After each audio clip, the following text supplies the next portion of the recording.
Well, hello, everyone, and welcome to our Vida podcast, where we're going to help educate military veterans and their spouses on opportunities in Web3. Our plan is to host a series of industry leaders, many of whom are veterans or spouses themselves, so we can learn about their journey down the crypto rabbit hole while understanding opportunities for transitioning veterans into space. My name is Chris Perkins. I'm a combat Marine veteran who spent 15 years on Wall Street before transitioning into crypto myself. And before we begin, I wanted to thank our sponsor, Luca, who have dedicated their time and resources to make this podcast possible. Today, for episode 10, we'll be speaking with Michael Shaulov, CEO of Fireblocks. Welcome, Michael. Chris, thanks for having me. Excited to be here. I really appreciate you coming on. Well, first, tell us about your background. Sure. Spent the last 20-something years in cybersecurity. The first actually part, I served in the Israeli intelligence in one of the cyber units over there. It's called Unit 8200. It's basically the very similar construct to the American NSA. So I've been there for about 4 years, and then after basically I left the service, I went into the private sector and worked in the cybersecurity space. About a decade ago, I started my previous company, which was called Lacoon, and it was dealing with mobile security. And essentially what we solved this kind of problem for enterprises that were adopting iPhones and Android devices in the beginning of the previous decades, sort of transitioning from BlackBerries. And we build a solution that protects those devices from malware and bad guys trying to hack into them. And then we got acquired by a fairly big company called Checkpoint. They are one of the biggest companies in the cybersecurity space. And then about 4 years ago, we started Fireblocks. What we do with Fireblocks is really providing the secure infrastructure for financial institutions and other businesses today that are working with blockchain. Awesome. If we could go back to your military experience, I know you did some super double secret things. Were there any things within your service that shaped you, that later helped shape you during your career? And clearly you've had incredible success. Any lessons that you took away from your military service? Yeah, I mean, I think a lot. I think that I attribute most of the success and the attitude that I have to the military service, where I think I at least got the fundamentals right in terms of what pushes me and allows me to do things in the private sector. And I think it actually probably similar for what a lot of people that serve in the military experience, where you actually tasked with doing very complicated things under huge amount of pressure, where there is a lot at stake. And first and foremost, I think it gives you some level of perspective in life, right, in terms of what you can deal with and how much pressure you can take, and what is possible, and also this kind of mentality of refuse to lose. That I think this is probably one of the biggest things that we sort of preach here at Fireblocks, and I generally believe it in my career, and just the concepts of hard work, and specifically. I think what is unique about A200, and that's why a lot of the leading entrepreneurs, Israeli entrepreneurs, basically served in that unit or other units, is that you sort of operate on the cutting edge of technology with very little resources, and you sort of join those units when you're very young, when you're 18 years old, and most of the people are sort of that surround you are sort of that age, and just generally they make you believe that you can do anything and no problem is difficult enough to be solved. So just this kind of huge sense of empowerment that from that point on, I think I keep it with me through my entire career, where you just generally believe that every technological challenge can be solved, and you always can come with a solution with reasonable amount of resources. So, Michael, clearly you did a lot of very interesting things in the Israeli military, probably a lot of things you can't talk about, but would love to hear you talk about any kind of experiences or that shaped you and your career going forward?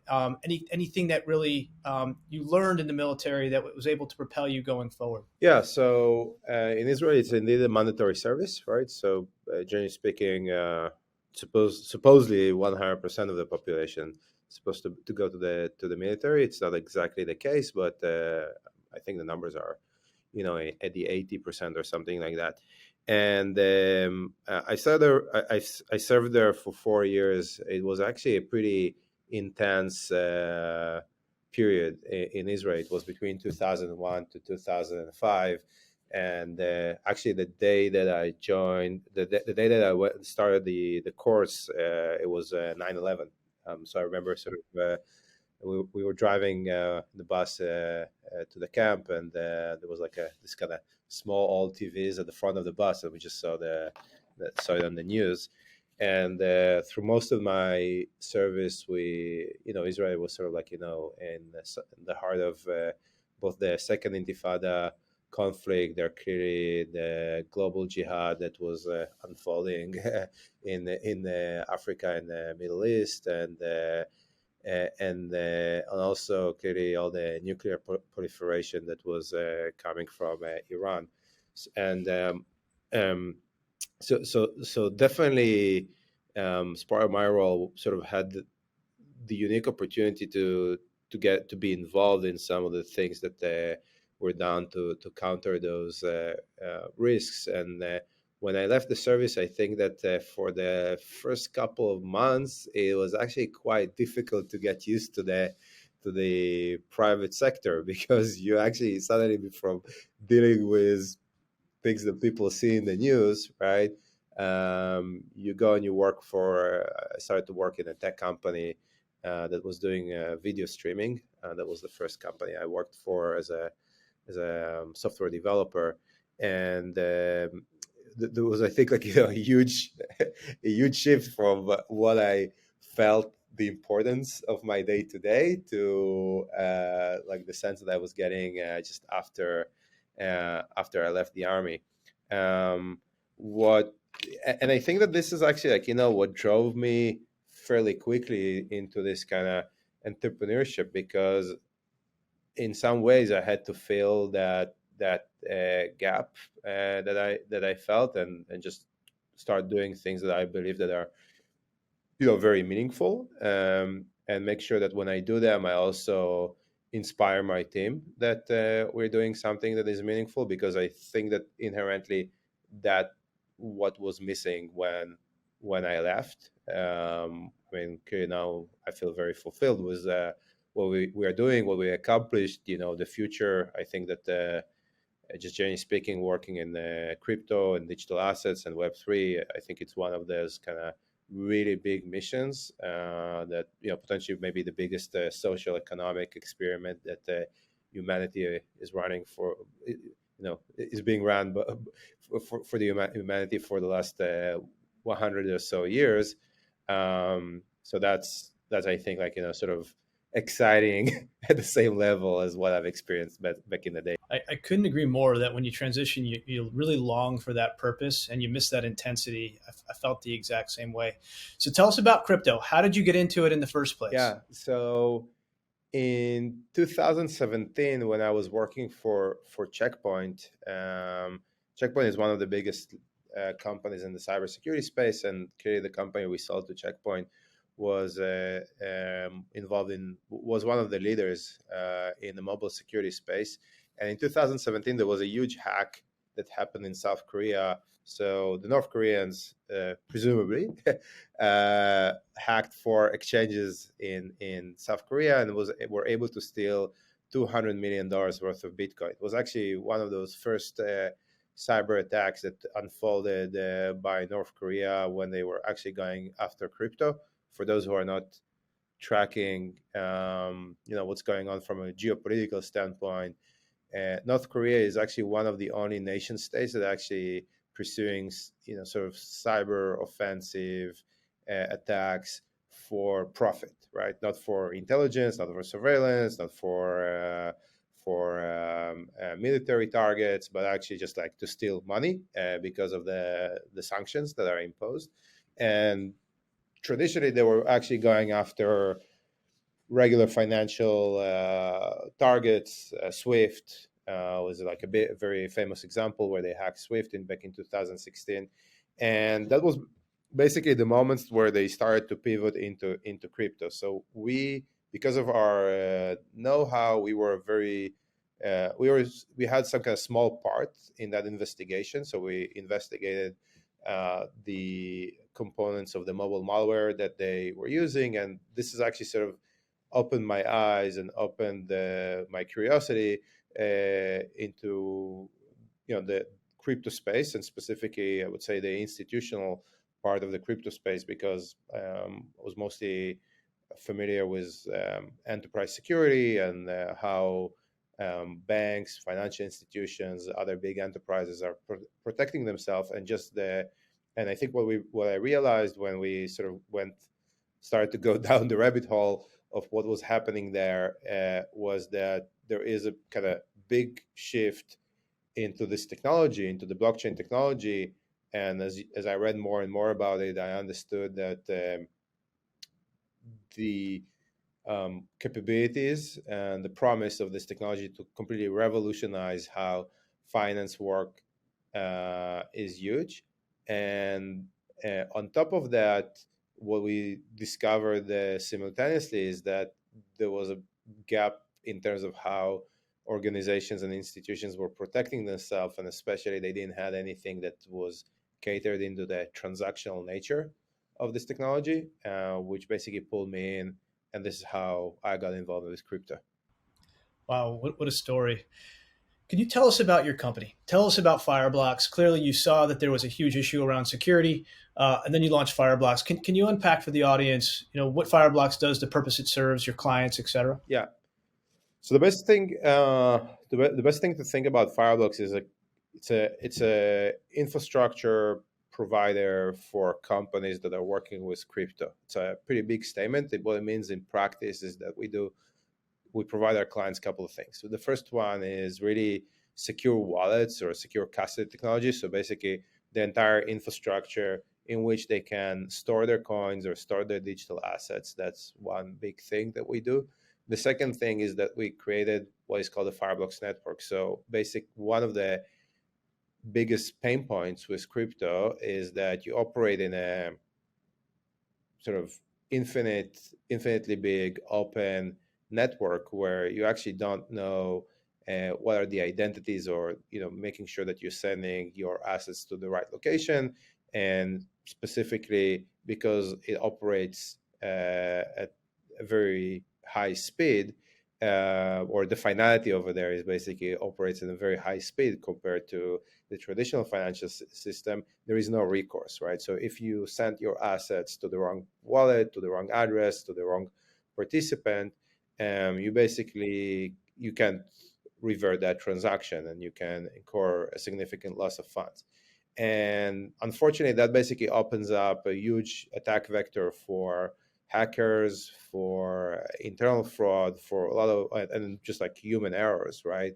Where people losing money. And so the Fireblocks network is really sort of an infrastructure that helps institutions to sort out that problem and help them to move money in a secure way between the venues that they're trading on, between their counterparties, between the participants, between their subsidiaries, between their wallets. So just basically every transaction that they do, we secure it. And then in the last year or so, we've done a substantial work in creating infrastructure for what we call Web3. So a lot of projects around tokenization, right? So minting NFTs, minting tokenized securities, minting stable coins, all basically bringing real world assets or financial assets or non-financial assets into the blockchain, and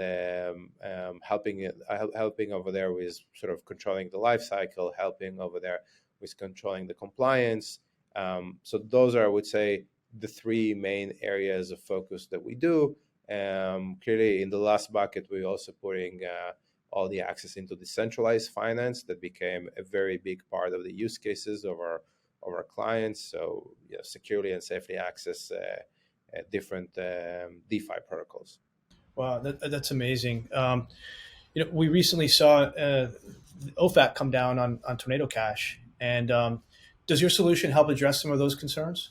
So I mean, our solution actually has like a OFAC blacklisting that we impose, right? So there is a built-in, to a certain extent, a built-in capability to be compliant with some of the OFAC requirements. I mean, then the question is like, what exactly, there is probably with the Tornado Cash and the Treasury Department, I think there is a bigger philosophical question of how this issue can be properly solved, right? And how do we guarantee sort of safety, soundness, and guess like preventing bad actors in DeFi, where I do think that some of the things that we're working on in terms of programmable compliance are going to be a much more native solution to the problem, rather than which will hopefully, on the longer run, will prevent kind of very broad blanket sanctions that are not necessarily helpful. So you talked about some of the things that you're working on, tokenization of real assets as an example. What excites you most about Web3? It feels like we're still at the very beginning, but what makes you excited about the future? So there are a couple of areas that I'm very excited about. The first one is really around the payment use case. I think that there is a very clear path for using stable coins and just tokenized FX for simplifying a lot of the I would say, like almost like the ubiquitous use cases, right? Of which is payment and movement of currency around the globe. Working on multiple projects with some of the biggest PSPs, payment service providers, around the globe. We just acquired a company back in January that has a best-in-class infrastructure to help them to do so, and also working with quite a few banks. One that is actually already public is ANZ Bank out of Australia, that basically now issuing an Australian dollar stablecoin, and the view of how you now sort of interconnect and clear foreign exchange and move money from one side of the world to like the completely other side of the world at second latency. That's, I think, huge, right? That's, I think, almost like the first killer use case for the technology. On top of that, I think this actually builds the infrastructure for all the projects that we're doing with the tokenized assets, right? So I am excited about all the financial instruments that are going to be tokenized, although I think that it's moving a bit slow because of mostly regulation, and that is still a bit unclear.